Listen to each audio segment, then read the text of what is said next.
You are listening to In Conversation with Jennie and Mark.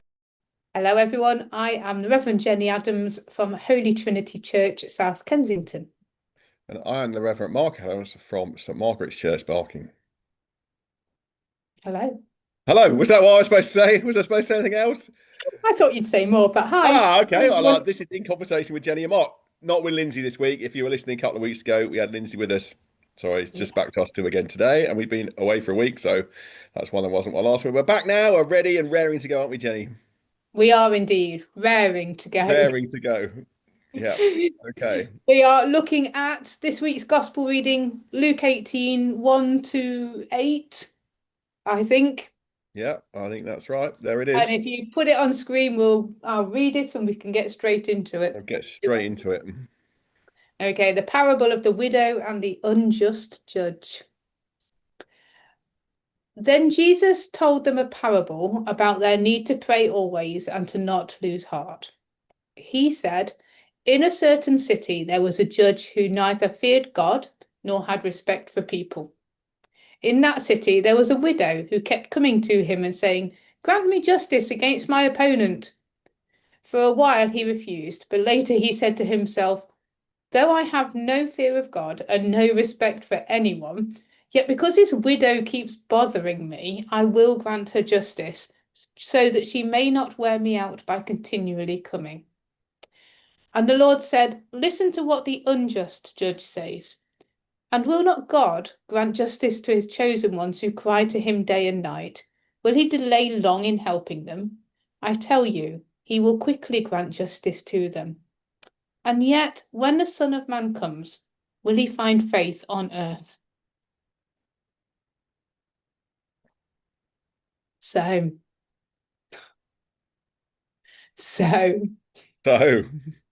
Yes. Have you got questions? I have one comment to make. Okay, you start off with your one comment then, and we'll see whether we can make a podcast out of it. Simply because I've read a lot of commentaries. Well, I say a lot. Three. Three. Okay, well that's one more than me. So there you go. And they've talked about all sorts of things, but I feel that they ventured off the very first saying, the first thing that is said, which is Jesus told his disciples a parable to show them that they should always pray and not give up. And that is what the parable is to show them. That's what it's about. We could talk about lots of other things, but I feel some of the commentaries I've read kind of tried to find a different meaning to it. Okay, well, shall we stick with that meaning? It's very clear to me that that's what the story is about. Okay. So what else is there to say? Yeah, just keep praying. Don't give up. Okay, well, there you go then. That's fine. Although I guess that is one of those things, is it not? That is easier said than done. Yes, and I suppose there are things about it depends what you're praying for. Okay, go on. Oh, just that some prayers never get answered. And some of them just don't get answered, and that's a whole different ballgame to hang on. But I mean, I could pray every day that I had a nice new Ferrari persistently, but I'm not sure that God is ever going to grant me a nice new Ferrari. But I think we have to be slightly careful with this. He'll give you whatever you want if you're just persistent. Yeah, but to be fair, that's not what Jesus is saying. She's praying specifically for justice, isn't she? And vindication. So that's what I read, that it's really about vindication against her opponent, against whoever it is who's oppressing her. So it's not about just praying for Ferraris, is it? It's about justice. I think it is.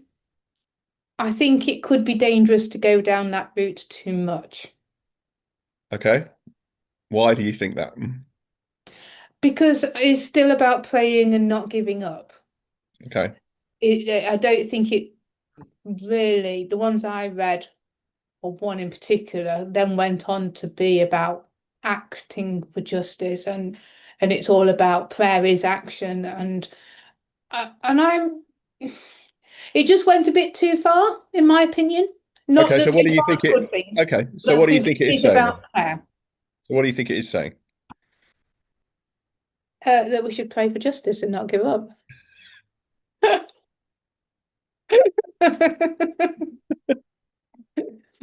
Okay, so why do you think Okay, Jesus uses this particular parable way of teaching us that? What's going on with the okay, parable? let's just go back to one bit though. When he says, uh, so she won't eventually wear me out with her coming. That's not, from what I can gather, not a very good translation of it. Okay. It it's something about it translates to so she won't give me a black eye. So basically, which would be not just physically hurt, but also an embarrassment to everybody for him to everybody else. Oh, So okay. it's Actually, it, because I one of the commentaries that I read, Tom Wright's one, translated it as that. Was that the same commentary or a no, different I one? was looking Okay, on Google so looking obviously for that is a that. yeah. Mm, Okay, that's quite good, isn't it? So she's not going to give me a black eye. Yeah, I did notice that when I was reading through the Tom Wright translation, actually, that he'd used that, and I thought, oh, that's interesting. What does mm. it say in the Well, one they with? picked up on that because that was more that it would be embarrassing him for him to have it. It's like an outward sign that he hadn't done what he was supposed to do. So it's Yeah, not just that she's persistent, she's actually showing him up for who he is. And that's yeah. why So he often in these parables, the judge or the landowner or the is a picture for God, isn't it? And in one sense, this is a analogy of prayer, isn't it? That Jesus is deliberately using. But what are we saying then about God in this parable? well, that is an unjust judge.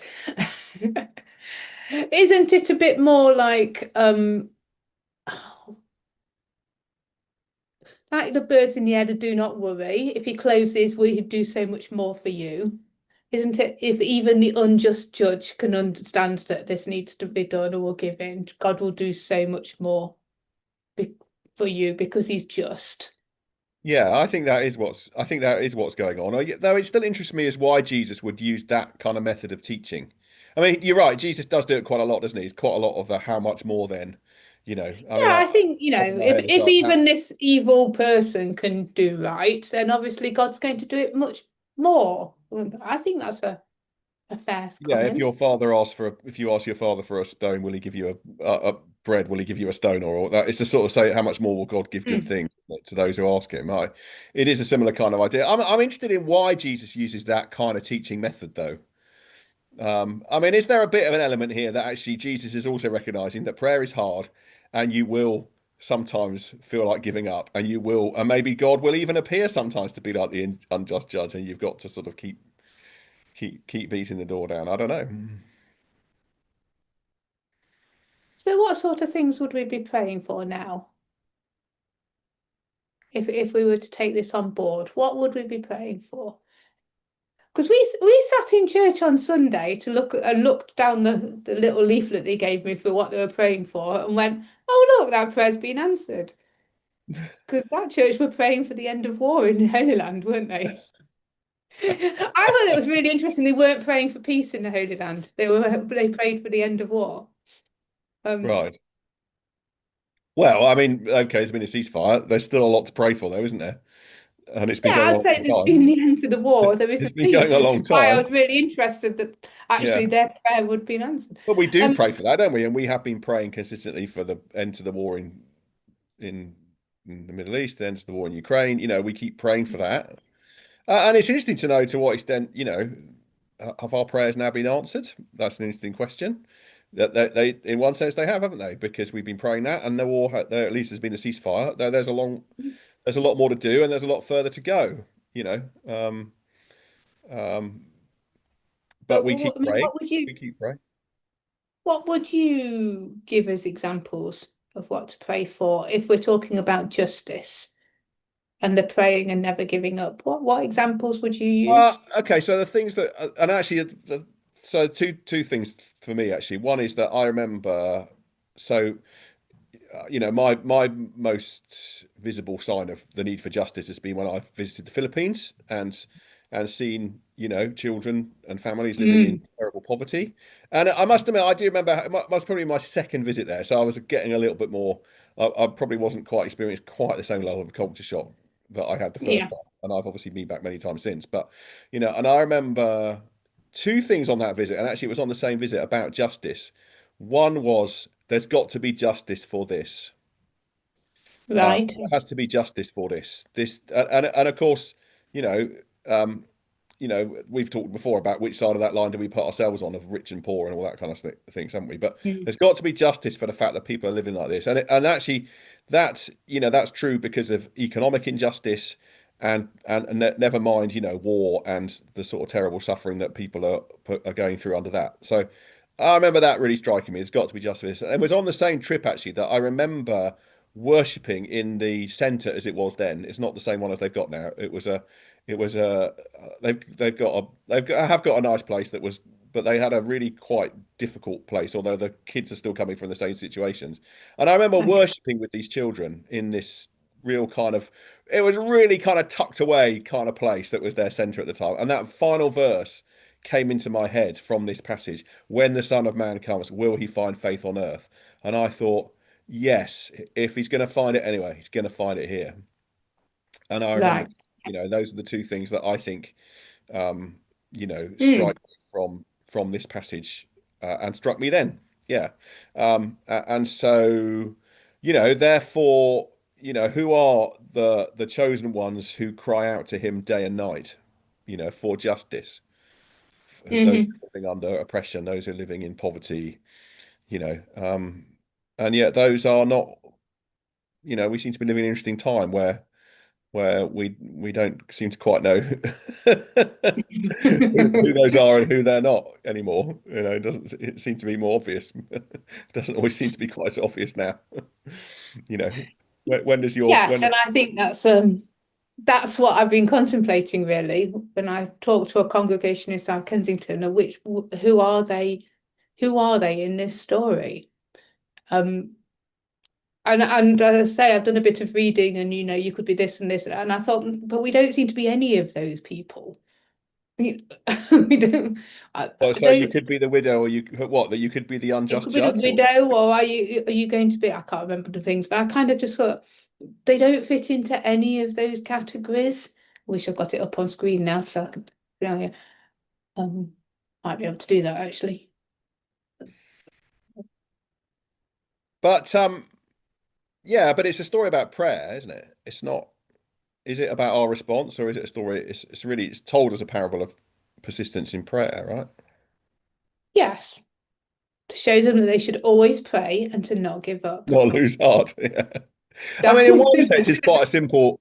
It's not a hugely complicated message, on one level, is it? I'm kind of wondering, and I will be preaching on Sunday, and I'm kind of wondering, where do you want to take this, which isn't kind of the obvious, or what's the angle that you might want to go with it from? And maybe that's what Well, you're that's asking why for. I'm kind of asking you for examples closer to home, though, of what, because it's all very well kind of saying you need to pray for justice and not give up, but I feel that people need examples of what that actually looks like a lot of the time.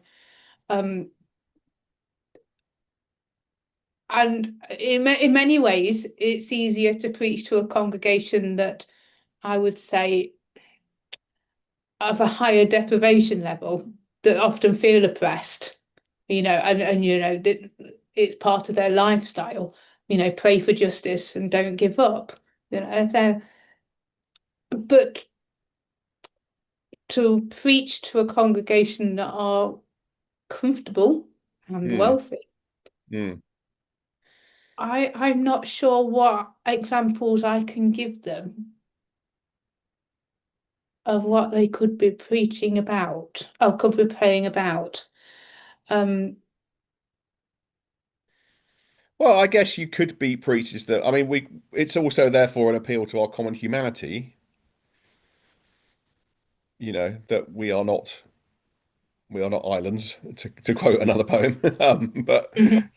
that you know, we if it's unjust for one, it's unjust for all. Justice is something which we should care about wherever we place ourselves in this, and be petitioning God for. Um, I like that line. If it's unjust for one, it's unjust for all. Okay, I like and we that. join together in that, I guess, don't we, to do that?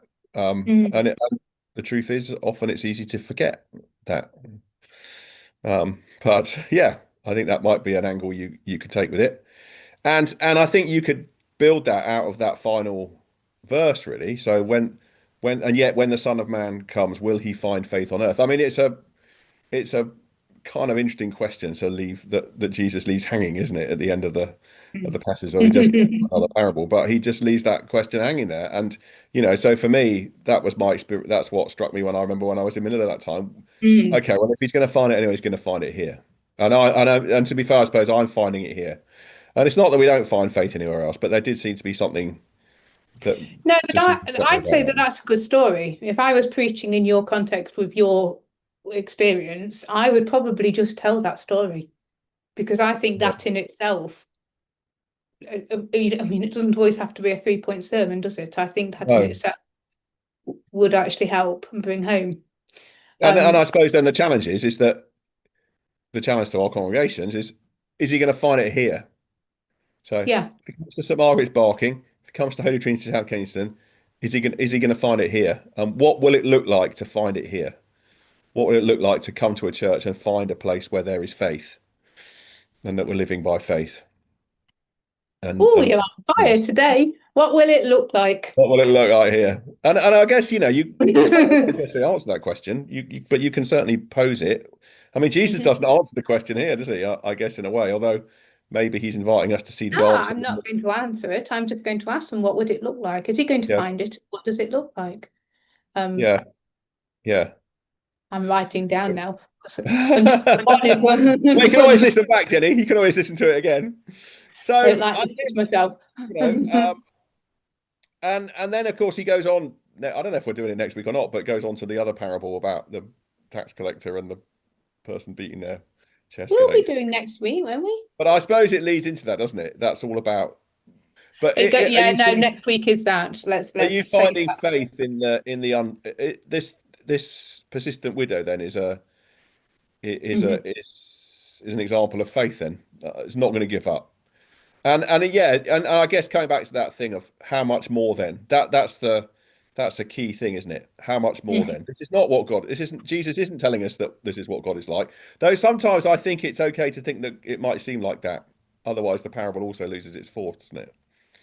Sometimes it will feel like God's like this. Sometimes it will feel like you're bashing on the door and nothing's happening. But don't be like that. Don't give up, because how much more is God like someone who Yeah, actually, I think you're right. You can say that. I mean, just don't push it too much, otherwise you end up with God, the unjust judge.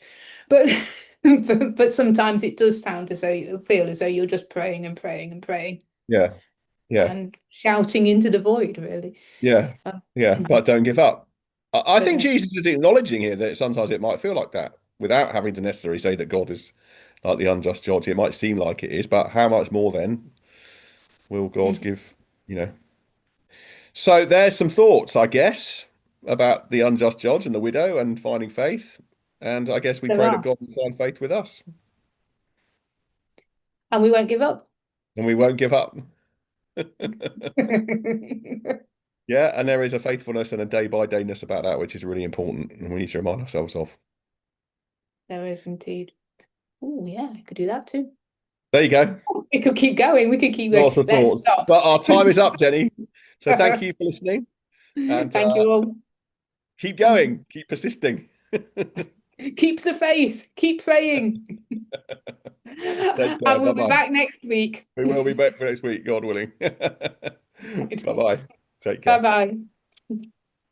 Thank you for listening to In Conversation with Jenny and Mark. Please subscribe for more episodes on all the usual podcast platforms.